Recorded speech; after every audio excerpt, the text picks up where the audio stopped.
హిందూపూర్లో అసలు ఏం జరుగుతోంది? కొన్ని రోజుల క్రితమేమో వైఎస్ఆర్ కాంగ్రెస్ పార్టీ కార్యాలయం పైకి వచ్చి ఇష్టం వచ్చినట్టు దాడులు చేశారు, విధ్వంసం సృష్టించారు, అక్కడ కార్యకర్తల్ని కొట్టారు. ఆ తర్వాత మళ్ళీ మన పార్టీ నాయకుల మీదే కేసులు పెట్టారు. నిన్నటికి నిన్న చూసుకుంటే excise department CI Lakshmi Durgaiah గారేమో మన వైఎస్ఆర్ కాంగ్రెస్ పార్టీ లీడర్ ప్రశాంత్ గౌడ్ మీద అక్రమంగా కేసు పెట్టారు. ఇంత జరుగుతున్నా కూడా హిందూపూర్ ఎమ్మెల్యే గారు గౌరవ నందమూరి బాలకృష్ణ గారు ఎందుకు మాట్లాడట్లేదు, ఎందుకు ఆయన స్పందించట్లేదు? మొన్న కాంగ్రెస్ వైసీపీ పార్టీ కార్యాలయం మీద దాడి జరిగినప్పుడు కూడా మా వైఎస్ఆర్ కాంగ్రెస్ పార్టీ కార్యాలయం మీద అప్పుడు మాట్లాడలేదు, ఈ రోజు మాట్లాడట్లేదు. ఎందుకని? సార్, నాకు సినిమాలంటే చాలా గౌరవం, నేను అక్కడి నుంచి వచ్చిన దాన్నే.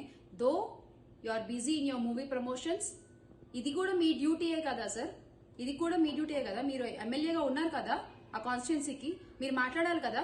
మీ పిఏనే ఎక్సైజ్ సిఐ మీద ఒత్తిడి తెచ్చి ఇలా అక్రమంగా కేసులు పెట్టిస్తున్నారు అన్న విషయం మీకు తెలుసు, అన్న విషయం అందరికీ తెలుసు.